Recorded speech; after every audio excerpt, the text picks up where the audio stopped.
Hello beautiful people, welcome back to my channel. It's your girl Esther and I am back again. Okay, so recently I've been so led to talk about my son's journey and the things I've been able to teach him before he turned 2. Okay, my name is Esther and I am a mom of one cute happy little toddler who is about to turn 2, and I'm excited to share this particular journey with you all. Alright, so starting in this series, I'll be talking on independent eating, how he's able to feed himself properly, and how I started the journey and into baby-led weaning. Okay, my son eats very well on his own. He's able to feed himself, able to also communicate his feeding behaviors and every single thing around feeding. Okay, and that's one of the things I want to share. Now, before he turned 1 year, from between 12 and 17, 18 months, I got a lot of compliments like, how is he able to feed himself? Oh, you're lucky. He can eat rice, he can eat yam, he can eat chicken. Jesus. Zane, you are strong. I got a whole lot of compliments like that. I got a whole lot of, you are lucky, you are lucky, you are lucky, you are lucky. And actually, he was eating all those foods before he turned 1. And then now that he's almost 2, he's eating very well and so well.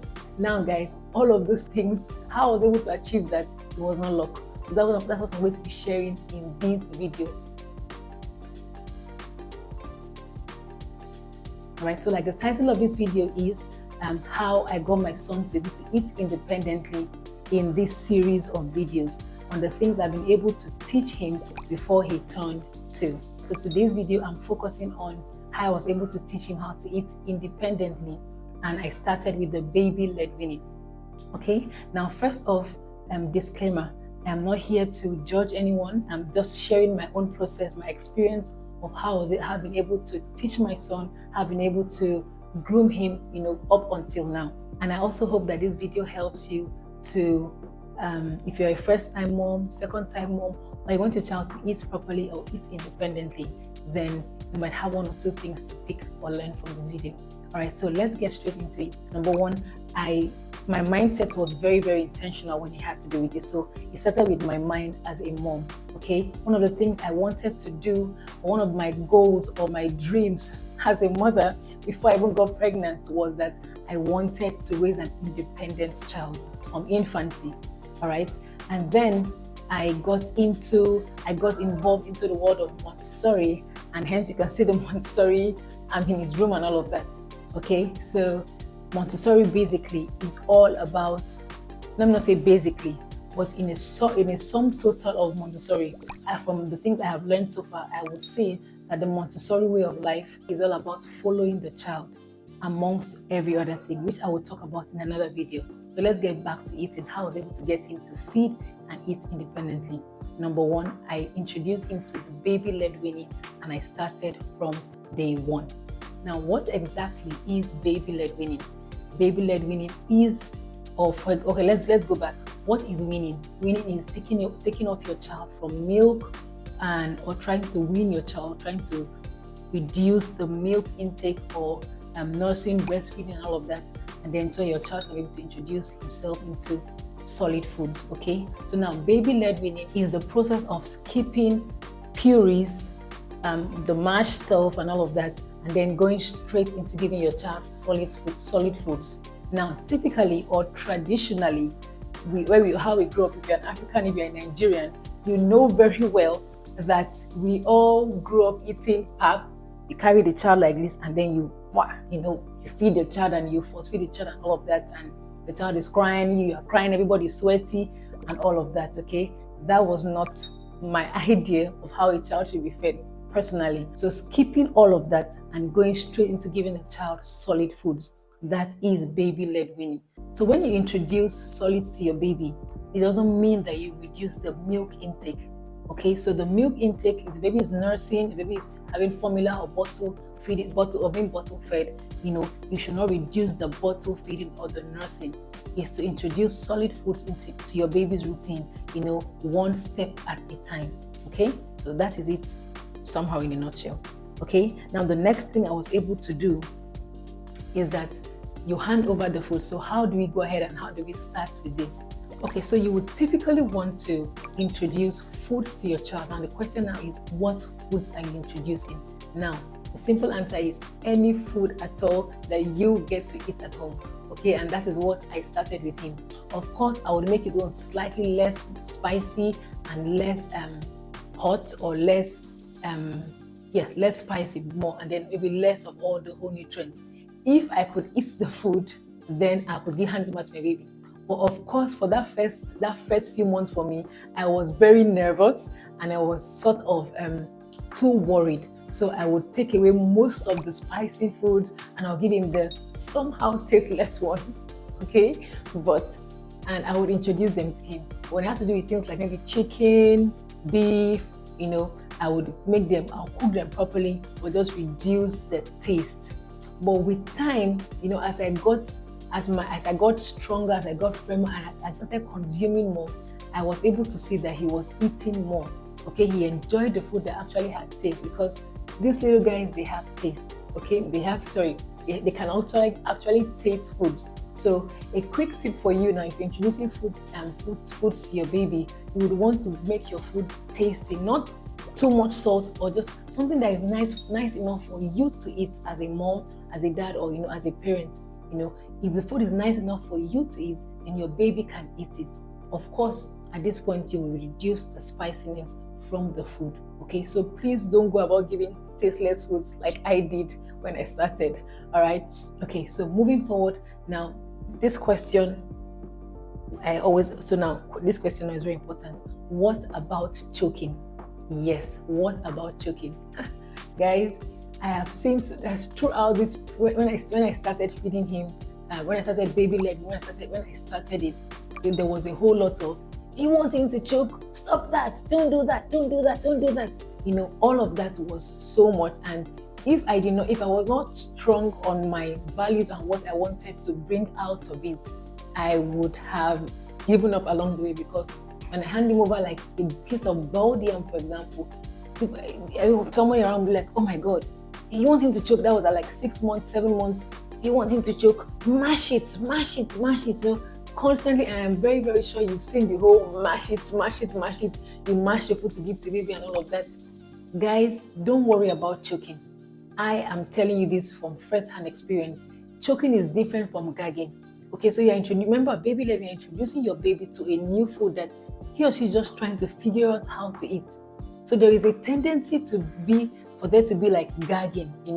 That gagging is trying to sort out what's happening, in his mouth, what to do with the food, how to swallow it. Not used to after taking milk for a period of time. So there is a tendency for there to be some sort of gagging, but it's different from choking. Okay, choking is different. Hence the reason why it is very important to, when you start baby-led weaning, your eyes should never leave your child. Okay, I was always like a mother hawk, always watching. I was constantly watching.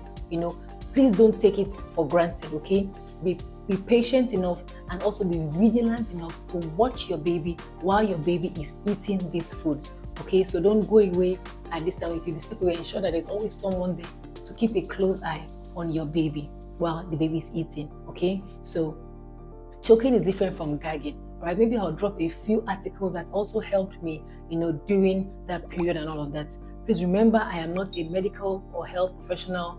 I'm not a nutritionist. I'm just letting you know my experience and the things that helped me, walk through that phase and that season. Okay, so it is normal the child will gag, but it is different. Choking is like the child cannot breathe, the eyes are almost getting red, and it's different. But gagging, just watch and watch. The child will gag, and then the child will get off of it. Okay, so watch carefully. If it gets to the point of choking, you also know what to do. Okay, all right. Okay, so next up is teeth. Does my baby require teeth before he or she can eat yam, potatoes without it being mashed, or chicken, or any other form of food, boiled egg or something, or any other form of food? Does my baby require teeth? Oh no, they don't. I know even my husband used to ask me, can he eat through it? It's too hard. Of course, I started with steamed vegetables too. I would steam the carrots or whatever, like green pea, like the running beans, those long ones. I would steam them and just hand it over to him. and then he will just munch on it, spit it out, play with it. The one that he can swallow, he will swallow. The one that he would consume, he will consume. Okay, so their teeth is there. Don't worry about their teeth. When my son started eating, he didn't even have like maybe one or two, and then he was able to. Their jaws are strong and they'll be really fine. Okay, remember, before he gets to one or before she gets to one, your baby that food is for fun. Ensure they're still consuming their meal.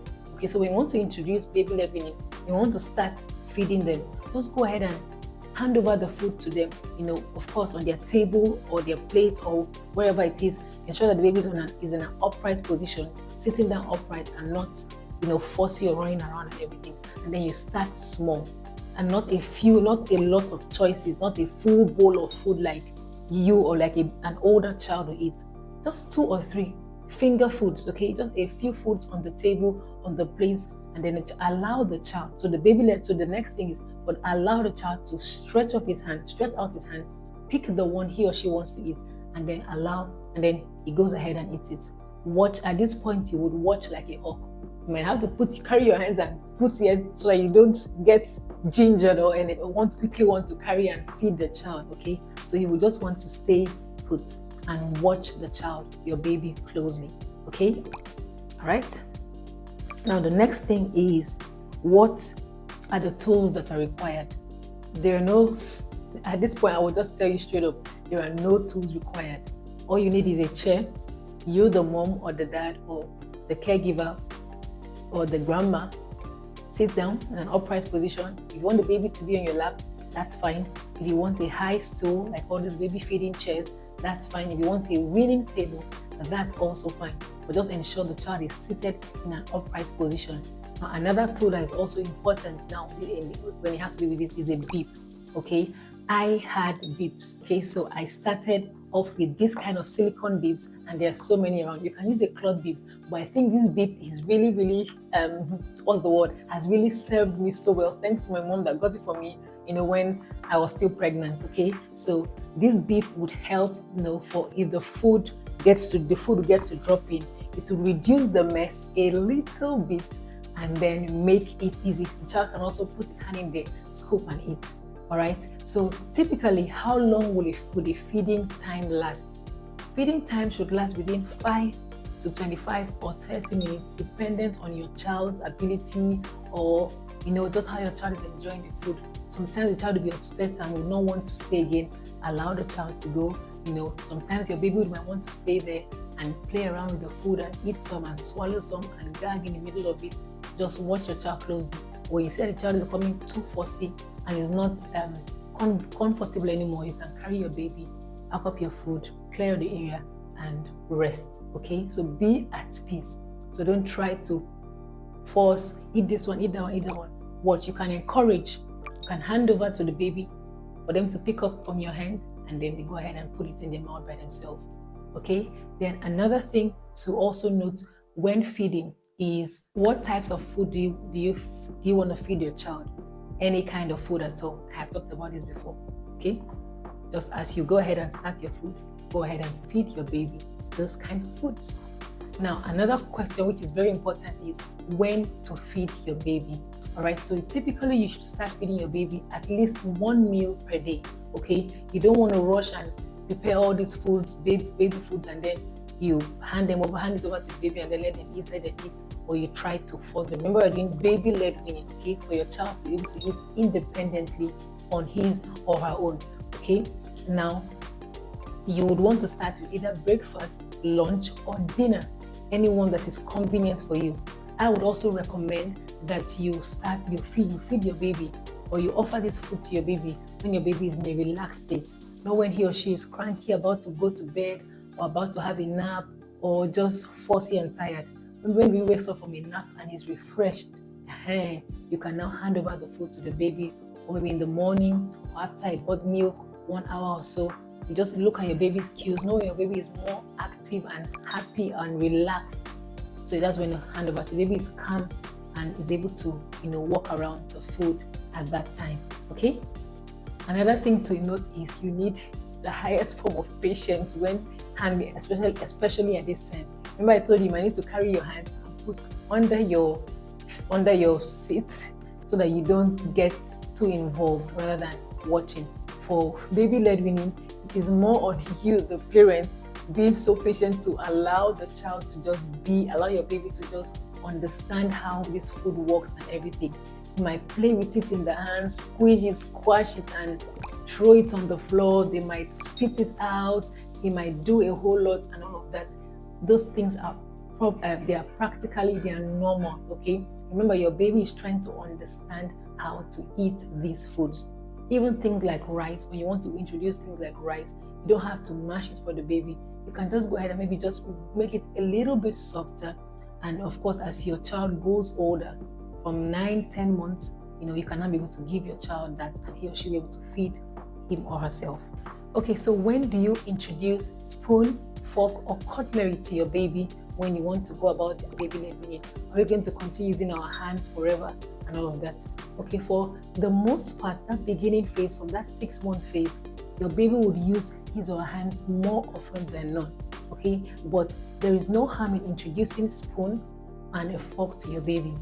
Right around the time when my son was about 10, 11 months, 10, 11, 12 months, he was able to use the spoon and direct himself, use the spoon and feed himself with it. Okay, so every baby is different. So babies start, when you introduce them earlier on, they can use it earlier on, 7, 8, 9 months, and all of that. So I'm just sharing, remember, I'm sharing my own experience and my own process. Okay, so you would want to, if you would want to introduce your baby to spoons and cutlery and allow them to maneuver around it and try to dip the food and put it into their mouth by themselves. Okay, remember the tag here, baby-led weaning, and the goal for baby-led weaning is for them to be able to explore these foods and feed themselves, and which of course will lead to them eating independently, because we don't want to, I personally don't want to feed him self-feed him for a long time. Is this self-feed now?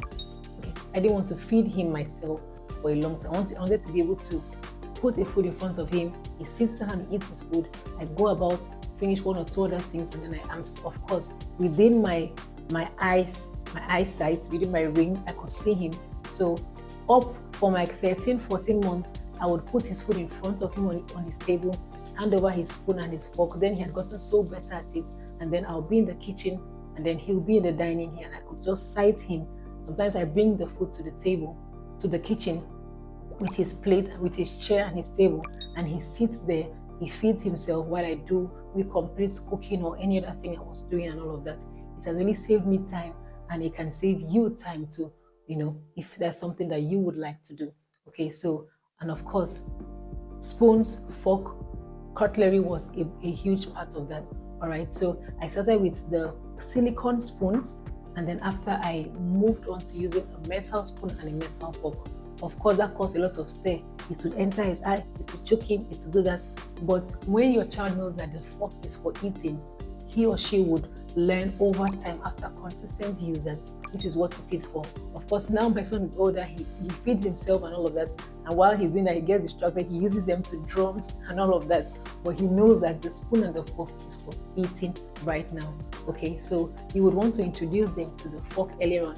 I chose the metal cutlery because it helps him to pick his food with ease. Because these plastic ones, they will be struggling. If you want to teach them how to eat on their own, they will be struggling to, punct for the fork now. The plastic the plastic mouths, they are too soft. So before he's able to pierce on a piece of yam or a piece of chicken or whatever food you have in front of him or her, there will be a whole lot of, and their patience is a little bit thin. So there'll be a lot of fussiness, they would cry and all of that, and then because it's not working, right? So with the metal spoon, they're easily to, he can find his way with ease to get into, that's the fork rather, to get into that piece of food that he or she is trying to eat. And then you watch him within the first month, just constantly watch your baby, and then you will see that before you know it, they are pros at it. Now my son is a pro at eating with a fork, and it's all good. Next and the last thing on my list is water. Please, when you're feeding your baby, when you introduce these foods to them, ensure you're giving them water in between their meals, because these foods getting all into their system, and they need water to help, digestion and all of that. Okay, and lastly, which is the most important, if you're not ready for mess and some tantrums here and there and a whole lot of mess, then you're not ready for baby-led weaning, because they would spill out, they would do all of that and everything. Okay, and so you have to be prepared and ready mentally for the mess, and then also wear your patience on your arm, on your sleeve, because you will need it in this journey. Okay, so if you learned anything from this video, please go ahead and drop a comment. If you have any questions, I'll be so eager to hear from you all, and I will see you in my next video. Don't forget to like, subscribe, and share this video to any family member, any friend, any new mom or second-time mom, or anyone that you feel will need this video and they would also learn from it. Okay, see you in my next video. I'll continue in this series. See you next time. Bye.